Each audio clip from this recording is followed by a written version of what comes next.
সবাইকে আমন্ত্রণ জানাচ্ছি ইনসাইড পলিটিক্সে, আপনাদের সবাইকে স্বাগত জানাচ্ছি। আমি নাহিদ হোসেন। আমাদের আজকে ইনসাইড পলিটিক্সের শিরোনাম মুক্তিযোদ্ধা কোটা এবং চাকরির বাজার। আপনারা সবাই নিশ্চয়ই জানেন 2018 সালে যে সরকারি চাকরিতে কোটা পদ্ধতি ছিল সেটি সরকারি সিদ্ধান্তে বাতিল হওয়ার পর সেটি নিয়ে অনেক আলোচনা হয়েছে। মাঝখানে সেই আলোচনা কমে গেলে সম্প্রতি আবারও এই কোটা পদ্ধতি আলোচনায় এসেছে। মুক্তিযোদ্ধার সন্তানদের জন্য যে কোটা ছিল 30%, সেটি বাতিল করার যে সিদ্ধান্ত তাকে চ্যালেঞ্জ করে উচ্চ আদালতে গিয়েছিলেন মুক্তিযোদ্ধার সন্তানরা, এবং উচ্চ আদালত সেটিকে বাতিল করেছে এক অর্থে, এবং পূর্ণাঙ্গ বেঞ্চে শুনানি হবে জুলাইয়ের প্রথম সপ্তাহে। এই মুহূর্তে কোটা পদ্ধতি যদি আবারও পুনর্বহাল হয় তাহলে শুধুমাত্র মুক্তিযোদ্ধার সন্তানদের জন্য যে কোটা সেটি কি ফিরবে, নাকি অন্যান্য যে কোটাগুলো ছিল সেগুলো ফিরবে, সেটি একটি বড় প্রশ্ন। সব মিলিয়ে 50%-এরও বেশি কোটা পদ্ধতি ছিল।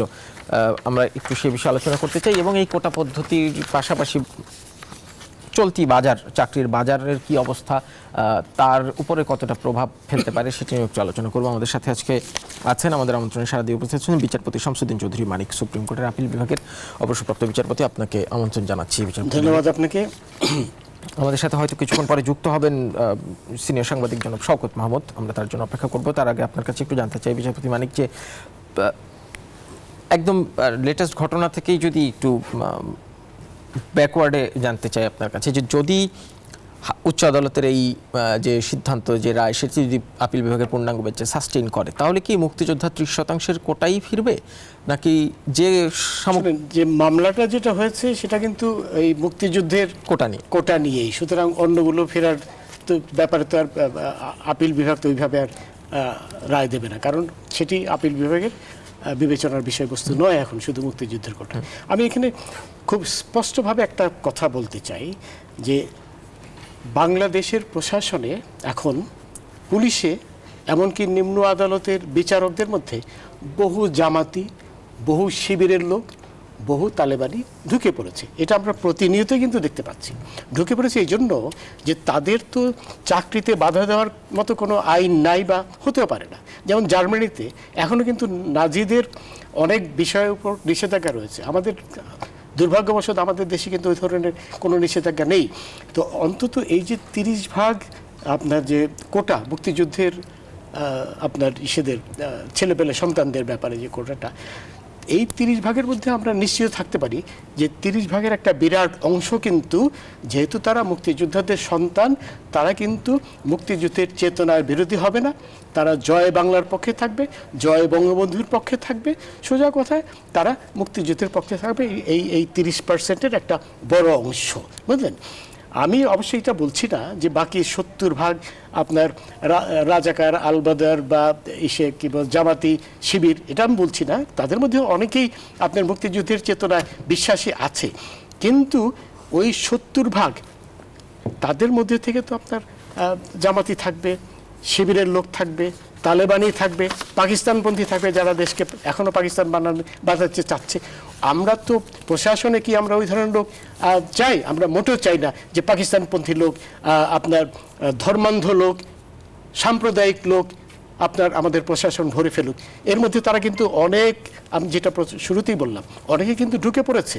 আপনার অনেক সাম্প্রদায়িক লোক, অনেক হিন্দু বিদ্বেষী লোক, অনেক ভারত বিদ্বেষী লোক, যারা অনেক পাকিস্তানপন্থী লোক, অনেক তালেবানি লোক তো ঢুকে পড়েছে, বুঝলেন। তো সেই অর্থে আমি এই আপনার এই যে 30% কোটা, এর আমি 100% সপক্ষে। আর আরেকটি কথা, যারা তখন মুক্তিযুদ্ধে গিয়েছিল তারা কিন্তু নিজেদের জীবন আপনার পণ করে তারা যে ফিরে আসবে সুস্থভাবে, এমন কোনো নিশ্চয়তা তো ছিল না। তাদের তখন হয়তো কারো সন্তানই হয়নি, বা ছোট ছোট সন্তান, এদের রেখে কিন্তু তারা 30 লক্ষ মানুষ তো প্রান্তে আপনার শহীদ হয়েছেই। এরাও তো শহীদ হতে পারতো, তাই না? তো এরা নিজের জীবন ঝুঁকি রেখে যারা যুদ্ধ করতে গেল, দেশকে স্বাধীন করলো, যেই স্বাধীনতার ফল আপনি, আমি এবং আজকে যারা চেঁচাচ্ছে তারা সবাই ভোগ করতেছে। অবশ্যই এদের অনেকেই তো পাকিস্তানপন্থী, অনেকেই বাংলাদেশ কোনোদিন চায় নাই, যারা আজকে চেঁচামেচি করছে, বুঝলেন। তো এখন যারা দেশ স্বাধীন করলো তাদের তো অবশ্যই একটা তাদের সন্তানদের তো একটা অধিকার আছেই। এবং এই কোটা সিস্টেম যে শুধু বাংলাদেশেই আছে তা কিন্তু নয়, পাকিস্তানে আছে কোটা সিস্টেম, হ্যাঁ, অন্যান্য দেশেও কিন্তু কোটা সিস্টেম আছে। এখন এখানে একটা কথা বলি, যারা বলছে যে কোটা সিস্টেমের কারণে মেধাবীরা বঞ্চিত হচ্ছে, আমরা সেই মেধাবী চাই না যে নাকি পাকিস্তানপন্থী মেধাবী, বুঝলেন? আমরা একটা ব্রিলিয়ান্ট যতই হোক না কেন, সে পাকিস্তান করুক তালেবান করুক, আমরা তো চাই না। আর এখানে একটা কথা আছে যে আমি একটা কথা বলি, মেধাবীরা যাবে শিক্ষকতায়, বিশ্ববিদ্যালয়ে যাবে, কলেজে যাবে, তারা চিকিৎসা শাস্ত্রে যাবে, তারা আইন শাস্ত্রে যাবে, তারা গবেষক হবে। এই প্রশাসনে বা পুলিশে যাওয়ার জন্য কিন্তু মেধার দরকার নেই, দরকার আছে উইট, মানে উপস্থিত বুদ্ধিমানদের, বুঝলেন? বরং আপনার মেধাবীরা কিন্তু এখানে বিফল। এখানে যদি আইনস্টাইনকে এনে দেন বা বার্টন রাসেল, ওনারা যদি প্রশাসনে বসাতেন, বা আপনার ওই ধরনের বড় বড় যারা বা আপনার ছাত্রকে যদি প্রশাসনে বসাতেন, তারা তো ডুম ফেলিওর হতো। বা আপনার ডক্টর আনিসুজ্জামানকে যদি প্রশাসনে বসাতেন, আপনার সৈয়দ শামসুল হককে যদি প্রশাসনে বসাতেন, শামসুর রহমান সাহেবকে যদি প্রশাসনে বসাতেন, তারা কি সফল হতো? তো সুতরাং এই যে মেধা কিন্তু প্রশাসনের যারা যাবে তাদের মেধার মোটেও দরকার নেই, তাদের দরকার বুদ্ধিমত্তা, উইট, উপস্থিত বুদ্ধি, বুঝলেন? তারা মেধা হলে বরং আপনার কি বলে, যদি যেটা আপনার উইজডম, যেটা ইংরেজিতে যদি বলি, যাদের উইজডম আছে, মেধা আছে, তারা প্রশাসনে বরং বিফল। তাদের যাওয়া উচিত সেই সব জায়গায় যেখানে বলা গবেষণা করবে, শিক্ষকতা করবে, ডাক্তার হবে, উকিল হবে, আপনার হ্যাঁ বিচারক হবে। নিম্ন আদালতের বিচারকদের মেধা দরকার আছে, কিন্তু অন্য জায়গায় এই আপনার সরকারি চাকরিতে যাওয়ার জন্য মোটেও মেধা দরকার নেই, তাদের দরকার বুদ্ধি। মানে বিসিএস এর কথা তো বলছেন, বিসিএস এ তো শুধুমাত্র প্রশাসন কিংবা পুলিশ না, আরো অনেকগুলো ক্যাডার আছে।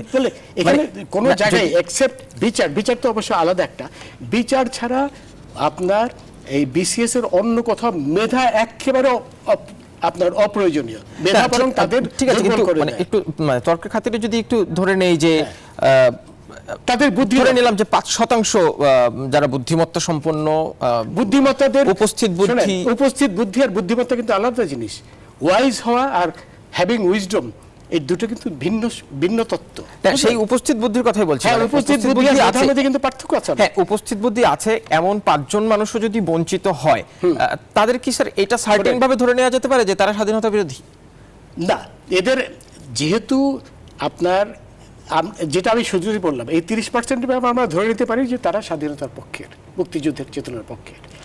অন্য এই 70%-এর মধ্যে বিরাট অংশ নিশ্চয়ই স্বাধীনতার পক্ষের, এই ব্যাপারে আমার কোনো দ্বিমত নেই। কিন্তু ওইখান থেকেই তো রাজাকার আসবে, ওইখান থেকেই আপনার তালেবানি আসবে, ওইখান থেকে জামাত আসবে, শিবির আসবে, যারা এখনো চায় দেশ পাকিস্তান হয়ে যাক, 71-এ চেয়েছে পাকিস্তান রাখতে। তারা তো এখানে এবং ঢুকে পড়েছে, আমরা তো প্রতিনিয়ত দেখতে পাচ্ছি কত সাম্প্রদায়িক লোক আপনার পুলিশে এবং ইসের মধ্যে প্রশাসনে ঢুকে পড়েছে বিভিন্ন জায়গায়। এমনকি নিম্ন আদালতের বিচারকও কয়েকজন যারা নাকি অত্যন্ত ঘৃণ্য ধরনের আপনার সাম্প্রদায়িক বক্তব্য দিয়েছে। স্যার, এইসব চাকরিতে তো ঢোকার সময় প্রচুর গোয়েন্দা তথ্য সংগ্রহ করা হয়, সিকিউরিটি ক্লিয়ারেন্স লাগে। আর 15 বছর টানা মুক্তিযুদ্ধের পক্ষের শক্তির রাজনৈতিক দল যখন ক্ষমতায়, তখন তারা ঢুকলো কিভাবে স্যার? তারা শোনেন, এখানে বলতে গেলে তো এখন অনেক কথাই বলতে হয়। ঢুকেছে, এটা তো বাস্তবতা, আমরা দেখতে পাচ্ছি, প্রতিদিনই দেখতে পাচ্ছি, তাই না?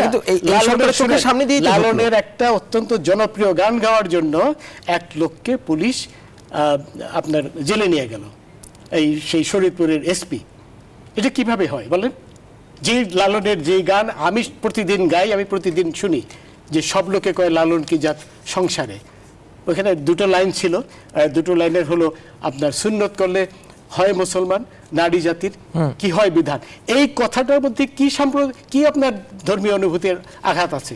কিন্তু যে ছেলে কথাটা লিখলো তাকে একদিন জেলে থাকতে হয়েছে, কত বড় অন্যায়! তো এটা থেকে কি প্রমাণ হয় না যে এরা আপনার প্রশাসনে, পুলিশে এবং বিভিন্ন জায়গায় কিভাবে ঢুকে পড়েছে? স্যার, ওই কর্মকর্তার বিরুদ্ধে কিন্তু কোনো ব্যবস্থা নেওয়া হয়নি স্যার। না, কোনো ব্যবস্থা নেওয়া হয়নি, বরং ওই যে মানে কি তার সুপিরিয়র যারা, তারাও তাকে সমর্থন করলো না এক অর্থে। আমি তো নিশ্চিত, আমি তো বলি যে সেই এসপিকে আসলে আগে জেলে দেওয়া উচিত, কারণ 54 ধারায় তাকে গ্রেপ্তার করেছে। 54 ধারায় কিন্তু এইভাবে গ্রেপ্তার করা যায় না। 54 ধারায় যদি বেআইনিভাবে গ্রেপ্তার করেন সেটা বেআইনি গ্রেপ্তার, এবং যে এই ধরনের বেআইনি গ্রেপ্তার করে, বেআইনি গ্রেপ্তার করাটা কিন্তু অপরাধ, আমাদের পেনাল কোডে একটা শাস্তিযোগ্য অপরাধ। তারপরে ক্ষতিপূরণও হতে পারে, বুঝলেন? আমি যদি বিচারপতি না হতাম, আমি যদি ওকালতি করতাম, আমি তো তার পক্ষে এখন হাইকোর্টে যে দাঁড়াতাম, বুঝলেন? তাহলে এমন একজন কর্মকর্তাকে যদি এই ঘটনা ঘটানোর ফলে আপনি বলছেন যে তিনি স্বাধীনতার বিরোধী চেতনার সাম্প্রদায়িক, তো সাম্প্রদায়িক, ডেফিনিটলি সাম্প্রদায়িক। যদি তাই হয়, আসলে সে তো লালনকে জেলে দিয়েছে। স্যার, যদি তাই হয় তাহলে তার এই আচরণকে পুলিশ সদর দপ্তর কিংবা তার স্বরাষ্ট্র মন্ত্রণালয় তারা যে ব্যবস্থা নিল না, তার মানে কি তার সেই মানসিকতা উপরে সবাই লালন করেন? না, সবাই লালন করে এটা আমি বলবো না। আমি বলবো যে পুলিশের একটা বিরাট অংশ মুক্তিযুদ্ধের এখন গত 15 বছরে মুক্তিযুদ্ধের চেতনার পক্ষে। আপনার সে আইজি থেকে শুরু করে অনেকেই মুক্তিযুদ্ধের চেতনার পক্ষে, এই ব্যাপারে আমার কোনো সন্দেহ নেই।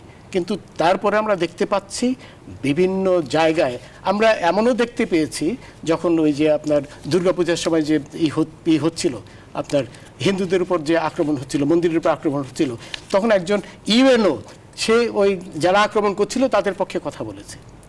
তারপরে এক আপনার কি বলে ওই যে রামুতে এক পুলিশ কর্মকর্তা বলেছে আমার গায়ে যদি পোশাক না থাকতো আমি তোমাদের সাথে জয়েন করতাম। কিন্তু স্যার ধরেন, মানে এই সামগ্রিক অবস্থা বিবেচনায় রেখে এই 30% মুক্তি, এক বিচারক অতিরিক্ত জেলা জজ সে বলেছে মালাউনরা হারলে খুশি হই, ওই ক্রিকেটে যখন ইন্ডিয়া হেরে গিয়েছিল অস্ট্রেলিয়া, বুঝলেন? কিন্তু যদি স্যার নৈতিকতায়, মননে, মগজে যদি স্বাধীনতার চেতনা প্রবেশ করানো না যায়, শুধুমাত্র এই 30% মুক্তিযোদ্ধার সন্তানকে এনে কি এই চেতনা ঠিক করা সম্ভব? বাংলাদেশের বৃহত্তর জনগোষ্ঠী কিন্তু মুক্তিযুদ্ধের পক্ষের, তারা সাম্প্রদায়িক না, অকারণে ভারত বিদ্বেষীও না, বুঝলেন?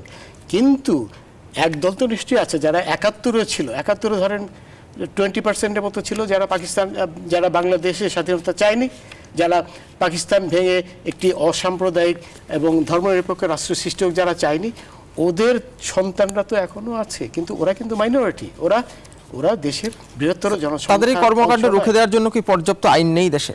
অবশ্যই আছে। এখন এই আইন তো আমরা প্রয়োগ করছি না, আমরা সব জায়গায় কম্প্রোমাইজের নীতিতে বিশ্বাস করি। আমরা তো এখনো আপনার কি বলে ওই যে কি আপনার ওই এটা আপনার বিভিন্ন ওদের সাথে ওদেরকে তোয়াজ করতে, আমরা ওদেরকে তোয়াজ করে আমরা চলছি, কিন্তু তাই না? হেফাজতের সাথে আমরা কম্প্রোমাইজ করছি, আমরা কট্টর আপনার ধর্মান্ধদের সাথে কম্প্রোমাইজ করছি।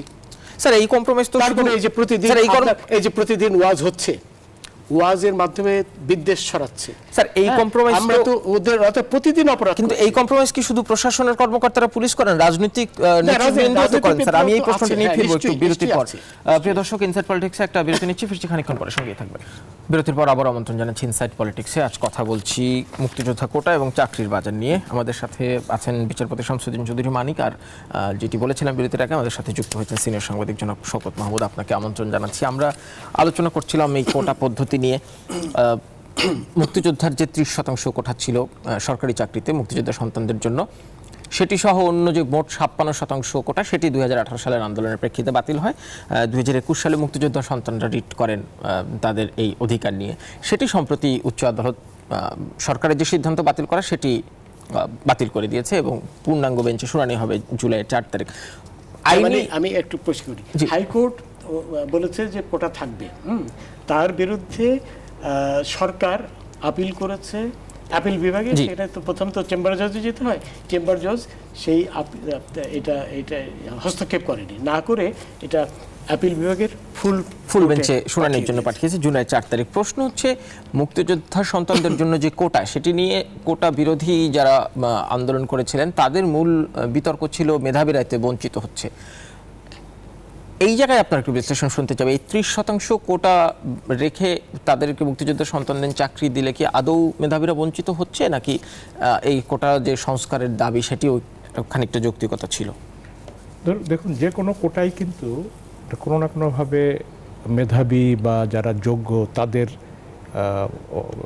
তাদের মানে শেয়ারকে ক্ষুণ্ণ করে, তাদের পার্সেন্টেজকে ক্ষুণ্ণ করে, তারা যেটা পেত সেটা জায়গায় কাট হয়। কারণ কোটা সিস্টেমে মেধার তুলনায় দেখা হয় যে কোটার যাদের জন্য রাখা হয়েছে তাদেরকে দেওয়ার, সেই জায়গায় একটা ভারসাম্যহীনতা তৈরি হয়। এবং যেই আন্দোলনটা হয়েছিল এটি বাংলাদেশ কাঁপানো একটি আন্দোলন ছিল।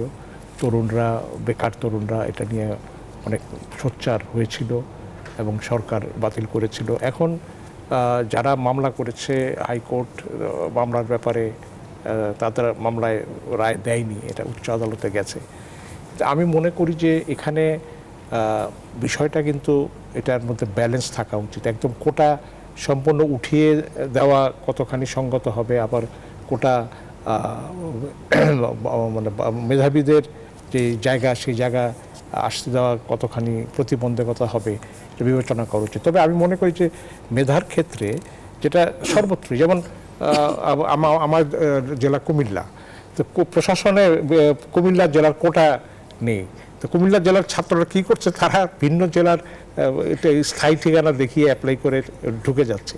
তো এইগুলি কারণে আমি মনে করি যে এটা আদালতের সাথে সরকারের যে এখন একটা দৃশ্যত একটা, আমি বলবো যে এক ধরনের একটা পার্থক্য ইয়েতে আছে। এটা আমার মনে করি আন্দোলনের যেই স্পিরিট ছিল সেই স্পিরিটের বিবেচনায় কিন্তু পদক্ষেপটা নেওয়া উচিত। কারণ বাংলাদেশে এখন জনসংখ্যার মধ্যে তরুণদের সংখ্যা বেশি এবং বেকার তরুণদের সংখ্যা অনেক বেশি। সরকারি চাকরিতে তাদের প্রবেশের সুযোগ যদি সীমিত হয় এইসব কোটার কারণে, তাহলে ডেফিনেটলি এই ক্ষোভ থাকবে এবং এটা খুব আরও বড় আকারে ধারণ করতে হবে। কিন্তু মুক্তিযোদ্ধার সন্তানদের বা যারা জীবন বাজি রেখে যুদ্ধ করেছিলেন তাদের সন্তানদের এই সম্মান দেওয়ার জন্য এই জায়গাটি সিকিউর করাটাও কি আবার খুব অযৌক্তিক সিদ্ধান্ত? এটা ক্ষেত্রে সরকার ভিন্নভাবে সিদ্ধান্ত নিতে পারে, কারণ পার্সেন্টেজ কত সেটার একটা নির্ভর করে। আর দ্বিতীয়ত হচ্ছে যে এটা যদি এরকম হয় যে মুক্তিযোদ্ধার সন্তান প্লাস মেধার এই দুটোর মিলে যদি একটা ইয়ে করা যায়, কম্প্রোমাইজ, সেটা হতে পারে। কারণ মুক্তিযোদ্ধাদের ক্ষেত্রে বাংলাদেশের মানুষের শ্রদ্ধা এবং সমীহা সবসময় ছিল এবং আছে, এবং আমরাও চাই যে এটা থাকবে। তো তার সঙ্গে সরকারকে এটা ব্যালেন্স করতে হবে এবং সমকালের রাজনৈতিক চেতনা বলুন বা সমকালের মানে বৈশ্বিক ইয়েতে বলুন, আমরা কিভাবে আমাদের প্রশাসনকে আমি দক্ষ একটি যোগ্য প্রশাসন হিসেবে গড়ে তুলতে পারি সেটা বিবেচনা করতে হবে। এবং প্রশাসনের গুরুত্ব এতই যে বাজেটে আজকাল স্বাস্থ্য শিক্ষা খাতের চাইতে প্রশাসনের বরাদ্দ সবচেয়ে বেশি হয়ে গেছে, এবং প্রশাসনই এখন আমাদের জন্য একটা সেবকের বদলে প্রভুর একটা ভূমিকা অবতীর্ণ হচ্ছে। সেই জায়গায় একটা যোগ্য লোক বসানো বা যোগ্য ব্যক্তিদের যাওয়া, তরুণদের যাওয়াটা, এটা আমি মনে করি প্রয়োজন। ধন্যবাদ।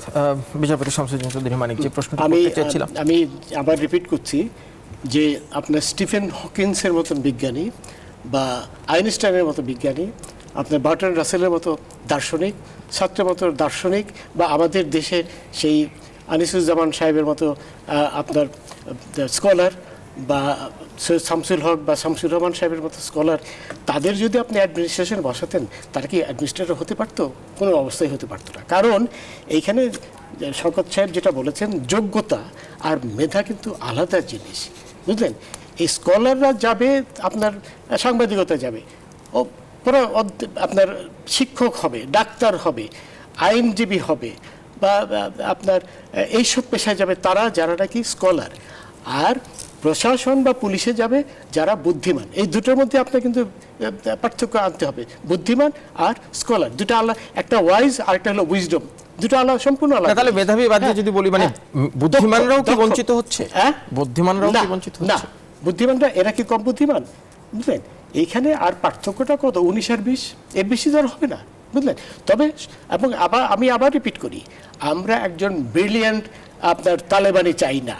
সে যত ব্রিলিয়ান্টই হোক, যত দক্ষই হোক না কেন, এমন কোনো দক্ষ লোক চাই না যে পাকিস্তান জিন্দাবাদ বলবে, যে আপনার জামাতি বা তালেবানি তন্ত্র এখানে করাচ্ছে। সে যত ব্রিলিয়ান্টই হোক, হি মাস্ট বি এক্সক্লুডেড। তবে এখানে আমি একটা কথা বলি, সেটা হচ্ছে যে আমরা কিন্তু দেখেছি অনেক স্কলার বিশ্ববিদ্যালয়ের শিক্ষক অবস্থা থেকে তারপরে আবার সরকারি চাকরিতে পরীক্ষা দিয়ে জয়েন করেছেন, কিন্তু তারা মেধাবী ছিলেন। যেমন আমাদের অর্থমন্ত্রী মাহমুদ আলী সাহেব, তিনি ঢাকা বিশ্ববিদ্যালয়ের অর্থনীতি বিভাগের শিক্ষক ছিলেন।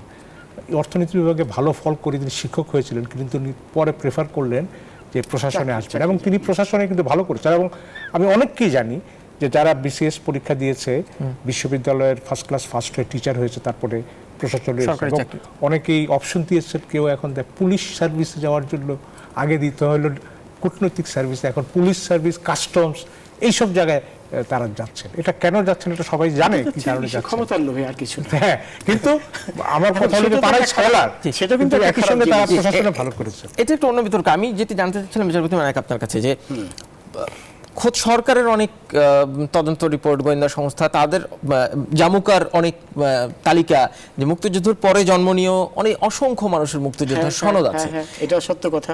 মুক্তিযোদ্ধার এখানে একটা জিনিস হলো কি, এই স্ক্রুটিনি ভেরিফিকেশনের দায়িত্ব কার, কিংবা তাই যদি হয় তাহলে এই 30% মধ্যে তো তারাও ঢুকছেন। শোনেন, আমি নাম উল্লেখ না করে একটা কথা বলতে চাই, যে একজন দারোগার চাকরির ব্যাপারেও কিন্তু আপনার পুলিশের ইনভেস্টিগেশন হওয়া উচিত হয়, কিন্তু আমরা দেখতে পেয়েছি যে প্রধান বিচারপতি হয়েছে যার বিরুদ্ধে আপনার দুর্নীতির অভিযোগ ছিল, তাকে প্রধান বিচারপতি করা হয়েছে। সুতরাং এই জিনিসগুলো তো আপনার, যদি আমরা আপনার এই বাস্তবতার দিকে তাকাই, তাহলে আমরা দেখি এগুলো কাজ করছে না। এখন আপনার শওকত মাহমুদ সাহেব একটা সুন্দর কথা বলেছেন, there must be a balance. আমি সেই ব্যালেন্সের নীতির পক্ষপাতী, বুঝলেন? ব্যালেন্স করে মুক্তিযোদ্ধার কোটা, শুধু মুক্তিযোদ্ধা কেন, অন্যান্য অবশ্যই সেটা আজকের প্রাসঙ্গিক বিষয় না, আলাপের বিষয় না, এই কোটা রাখতে হবে। এখন অ্যাপিলেট ডিভিশনে এটার শুনানি হবে। চেম্বার জজ তো এই আপনার যে আবেদন নিয়ে গেছিল, এটা হাইকোর্টের আদেশটা স্থগিত করতে, সেটা করেনি, উনি পাঠিয়ে দিয়েছেন ফুল বেঞ্চে। ফুল বেঞ্চ কি রায় দেবে সেটা তো আমরা বলতে পারি না। সেটি জানার জন্য আমরা জুলাই 4 তারিখ পর্যন্ত অপেক্ষা করবো। আমরা আরেকটা বিরতি নেব। প্রিয় দর্শক, ইনসাইড পলিটিক্স আরেকটা বিরতি নিচ্ছে, ফিরছি খানিকক্ষণ পরে, সঙ্গেই থাকবেন। বিরতির পর আবার আমন্ত্রণ জানাচ্ছি ইনসাইড পলিটিক্স। আজ কথা বলছি মুক্তিযোদ্ধার কোটা এবং চাকরির বাজার নিয়ে। সাথে আছেন বিচারপতি শামসুদ্দিন চৌধুরী মানিক এবং সিনিয়র সাংবাদিক শওকত মাহমুদ। যেন শওকত মাহমুদ, আপনার কাছে আসতে চাই, যে ব্যালেন্সের কথা আপনি বললেন, এই ব্যালেন্সটা আসলে কিভাবে করা সম্ভব? আপিল বিভাগ কি রায় দেবে কিংবা কি নির্দেশনা দেবে, সেটি যদি একটু পাশে সরিয়ে রেখে আপনার কাছ থেকে জানেন। দেখুন, এইসব ব্যাপারে কিন্তু সমাজে একটা গণ আলোচনা, তর্ক বিতর্ক প্রয়োজন আছে। আমাদের দেশে কিছু হলেই আন্দোলন অথবা নাহলে বিচার বিভাগের দ্বারস্থ হওয়া, কিন্তু মানুষের মধ্যে এই বিষয়গুলো নিয়ে একটা আলোচনা চলতে থাকলে একটা জনবয়ান তৈরি হয় এবং সেখান থেকে কিন্তু একটা সিদ্ধান্ত নেওয়াটা খুব সহজ হয়। আমাদের এখানে কিন্তু আমাদের সমাজে এই জিনিসটা নেই। পলিটিক্যাল পার্টির ভিতরেও কিন্তু কোনো সংলাপ নেই। এবং একই সঙ্গে আমি বলবো যে এই যে একটা জাতীয় ইস্যু, এই জাতীয় ইস্যুতে কী হওয়া উচিত, এ নিয়ে কিন্তু বিক্ষিপ্ত দুই একটি হয়তো আলোচনা সভা, এগুলি স্পন্সার্ড আলোচনা, কিন্তু স্বতঃস্ফূর্ত একটা আমার মনে করি যে একটা জনবয়ান তৈরি হওয়ার ক্ষেত্র তৈরি করার প্রয়োজন আছে। সেই জিনিসটা তো আমাদের সমাজে নেই। আসলে কোনটা ভালো, কি করলে ভালো হবে, এবং আমাদের বুদ্ধিজীবী সমাজ বা যারা একাডেমিক সোসাইটি আছেন তারাও এই বিষয়ে চুপচাপ থাকেন, কারণ সমাজে মত প্রকাশের ক্ষেত্রটা এত সংকুচিত, অনেকে চিন্তা করলেও বলতে পারেন না, বলতে চান না। আর যেখানে পাবলিক ইন্টেলেকচুয়াল বললে আমাদের এই দেশে কোনো কিছু নেই, এখন সবাই থিমিয়ে গেছে। তো সেই জায়গায় আপনি যদি একটা সিদ্ধান্ত নেওয়ার কথা বলেন, ব্যক্তিগতভাবে আমি একটা মত দিতে পারি, কিন্তু আমার মতটাই যে সবচেয়ে ভালো মত তা নয়। সেই জায়গায় আমি মনে করি যে এটা সরকারের তো উন্মুক্ত করে দেওয়া উচিত, আসলে কী হলে ভালো হয় আপনারাই বলুন। সেই জায়গাগুলো তো নেই এখন। তো আমি মনে করি যে এটা একটা গভর্নমেন্ট ডেমোক্রেটিক না ফ্যাসিস্ট, এটার উপরে নির্ভর করে যে এই সরকারের সিদ্ধান্তগুলো বা জাতীয় সিদ্ধান্তগুলো কীভাবে হবে। তো সেই জায়গায় প্রশাসনের এই গুরুত্বপূর্ণ একটি সিদ্ধান্ত, সেই জায়গায় আমি মনে করি যে সমাজে একটা ব্যাপক পরিসরে একটা আলোচনার শুরু হওয়া উচিত, যাতে করে আপনি দেখবেন যে আমেরিকা একটা কোর্টে মামলা ঝুলছে ট্রাম্পের, কিন্তু এগুলো নিয়ে টিভিতে টক শোতে কিন্তু পক্ষে বিপক্ষে বহু রকমের কথাবার্তা হচ্ছে, কী হতে পারে, এই হতে পারে, সেই হতে পারে। তাহলে মানুষের মধ্যে এই ধরনের আইডিয়াগুলো ডেভেলপ করে। কিন্তু আমাদের ইভেন ইন্ডিয়াতেও আমি দেখেছি যে এগুলো নিয়ে বেশ আলোচনা হচ্ছে এবং কথাবার্তা হচ্ছে, কিন্তু আমাদের এখানে আলোচনার ক্ষেত্রটা যেন সবাই ভয় পায় যে সরকার কি আবার মাইন্ড করে বসে কিনা, বাইডেনের ছেলের সাজা হচ্ছে এটা নিয়ে। বা আমরা ভারতীয় নির্বাচন এরকম একটা হলো, আমাদের নির্বাচনে ভারত থেকে শত শত পর্যবেক্ষক, কিন্তু আমরা ভারতীয় নির্বাচন নিয়ে কোনো কথাই বলতে পারলাম না, ভারত আবার মাইন্ড করে বসে, এই ধরনের একটা টেন্ডেন্সি কাজ করে। তো এই জায়গায় আপনার একটা সঠিক সিদ্ধান্ত নেওয়া বা একটা গ্রহণযোগ্য সিদ্ধান্ত, সঠিক না হলেও যে আপনি যদি জনবয়ানের মধ্য দিয়ে আবার একটা গ্রহণযোগ্য সিদ্ধান্ত নিতে পারেন, তাহলে কিন্তু এগুলো নিয়ে বিতর্ক থাকে কম। এখন কোর্টের উপর ঠেলে দিলে কোর্ট একরকম সিদ্ধান্ত দেয়, আবার সরকারের কাছে আন্দোলনের চাপে সরকার একটা সিদ্ধান্ত নেয়, আর কোর্ট আরেক রকম নেয়। তো এগুলোতে হয় কি, আমার মনে হয় যে মানুষের এই বিক্ষিপ্ত ভাবনাগুলো বিক্ষিপ্ত থেকে। ধন্যবাদ বিচারপতি মানিক, আপনার কাছ থেকে একটু আমি শেষ করবো। শওকত সাহেবের এই যে আপনার কনস্ট্রাকটিভ আলোচনা, এই থিওরিটাকে আমি 100% আপনার সমর্থন করি এই ধরনের জাতীয় ইস্যুতে। এবং সেই কনটেক্সটে আমি বলতে চাই, এখন যারা আন্দোলন করছে ওখানে যে দেখেন তো কজন আসলে ওই আন্দোলনের জন্য আন্দোলন করছে। অনেকে ওখানে গেছে সরকারের পতন ঘটানোর জন্য, আগেও 2018-তে তো তাই। তাদের কিন্তু মোটেও কোটার ব্যাপারে তাদের কোনো আপনার চিন্তাভাবনা ছিল না।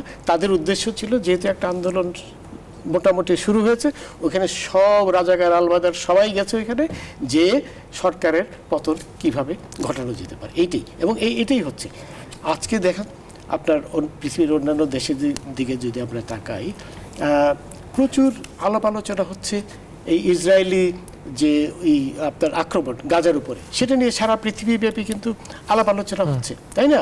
সবাই আপনার এবং বেশিরভাগ মানুষই সারা পৃথিবীতে জাত ধর্ম বর্ণ নির্বিশেষে বেশিরভাগ মানুষই আপনার ইসরায়েলের বিরুদ্ধে অবস্থান নিয়েছে এবং কথা বলছে। এই ধরনের যেটা শওকত সাহেব কিন্তু ওই ধরনের কথা। তারপরে আপনার ইসের ব্যাপারে কি বলে, বাইডেনের ছেলের সাজা হলো, এইসব ব্যাপারে নিয়ে আলাপ হচ্ছে। ট্রাম্পের যে সাজা, সে গিলটি হয়েছে। কিন্তু স্যার, বাংলাদেশের বাস্তবতা এই আলাপ আলোচনা কি সম্ভব? বাংলাদেশের সম্ভব তো বটেই, কিন্তু ওই যে কিছু লোক আছে সুযোগ সন্ধানী, তারা একটা কিছু হলেই তারা ওই সব যুক্তির আলোচনায় যায় না। তারা কিভাবে আপনার সরকারের পতন ঘটাবে, ওই জন্য দলে দলে যেয়ে হাজির হয়। এটা হলো আমাদের কালচার, আনফরচুনেটলি। স্যার, এটা ঠিক যে সরকারের পতন চাওয়াটা তো এটা কোনো দোষের কিছু না। সরকারের পতন একটা আন্দোলনের মধ্য দিয়ে আরেকটা আন্দোলন গড়ে ওঠে। আমরা তো এই যে মত প্রকাশের ক্ষেত্রে পাকিস্তান আমলে রেস্টুরেন্টগুলিতে দেখেছি, চায়ের দোকানে, এখানে রাজনৈতিক আলোচনা নিষিদ্ধ। রাজনৈতিক আলোচনা নিষিদ্ধ হবে কেন? এটা হচ্ছে আমাদের কালচারটাই এরকম, যে লুকিয়ে রাখা, চেপে রাখার বিষয়। এখানে হতে পারে কেউ একটা মন মানসিকতার এরকম যে সে মুক্তিযুদ্ধের পক্ষের বিপক্ষের এরকম তার আইডিয়া থাকতে পারে, কিন্তু কথা বলে বেসিক জায়গায় যার যেখানে যোগ্যতা সেই জায়গায় তাকে পদায়ন করা বা তাকে সুযোগ দেওয়া, এটা আমি মনে করি। আমার কথাটা হলো শওকত ভাই, আমি যেটা বলতে চাচ্ছি যে সবার অধিকার আছে বলার এই সরকার থাকবে না আরেক সরকার আসবে, কিন্তু সেটা না। তারা ওইখানে যায় অসাংবিধানিক অগণতান্ত্রিক পন্থায় একটি সরকারকে গায়ের জোরে ঠেলে ধাক্কা দিয়ে ফেলে দেওয়া। না, সেটাই কিন্তু আন্দোলনটাকে আপনি সংবিধানের মধ্যে ফেলতে পারবেন না। যখন একটা পাকিস্তানের বিরুদ্ধে আন্দোলন হয়েছে, এটা কিন্তু সংবিধান মেনে আন্দোলন হয়। পাকিস্তানের নজিরই আমাদের টানা উচিত। পলিটিক্যাল মুভমেন্ট যেটা হয় সেটা কোনো সংবিধান সম্মত, এটা একটা অসভ্য সমাজ। এখানে সবাই তাকে থাকে যে একটা কিছু হলেই সেখানে আমরা সবাই যাব যে অসাংবিধানিক ভাবে গায়ের জোরে। স্যার, 1 মিনিট একটু যদি মূল আলোচনায় ফিরে আসি, মানে এই ব্যালেন্সটা কি করা সম্ভব এই মুক্তিযুদ্ধ সন্তানদের জন্য যদি কিছু কোটা? অবশ্যই এই জন্য দরকার, যেটা শওকত সাহেব যেটা বলেছে, এই জন্য দরকার আপনার কনসেনসাস, সবাই মিলে করে। কারণ আমি জানি না এখন আপিল বিভাগ কি রায় দিবে। যদি আপিল বিভাগ বলে যে না এটা টিকবে না, তাহলে তো চলেই গেল, সবই শেষ। আর কিন্তু আপনার আমি তো অবভিয়াসলি আমার কি বলে, স্যার, আপিল বিভাগ কি চাইলে এই শতাংশ সংখ্যাটা পরিবর্তন করে দিতে পারে? আপিল বিভাগের প্রচুর ক্ষমতা আছে। আপিল বিভাগের একটা কমপ্লিট জাস্টিসের একটা তত্ত্ব আছে না, আপনার পূর্ণাঙ্গ ন্যায় বিচার, আর কি পূর্ণ ন্যায় বিচার, যেটা বাংলায় বলা যেতে পারে। আপিল বিভাগের রায় দেখার জন্য আমরা জুলাই 4 তারিখ পর্যন্ত নিশ্চয়ই অপেক্ষা করবো। বিচারপতি শামসুজ্জামান চৌধুরী মাঝি এবং জনাব শওকত মাহমুদ, আপনাদের দুজনকে ধন্যবাদ আজকে যুক্ত হওয়ার জন্য। প্রিয় দর্শক, এই ছিল আমাদের আজকের ইনসাইড পলিটিক্স। দেখা হবে অন্য পর্বে অন্য অতিথি নিয়ে। ধন্যবাদ সবাইকে সাথে থাকার জন্য।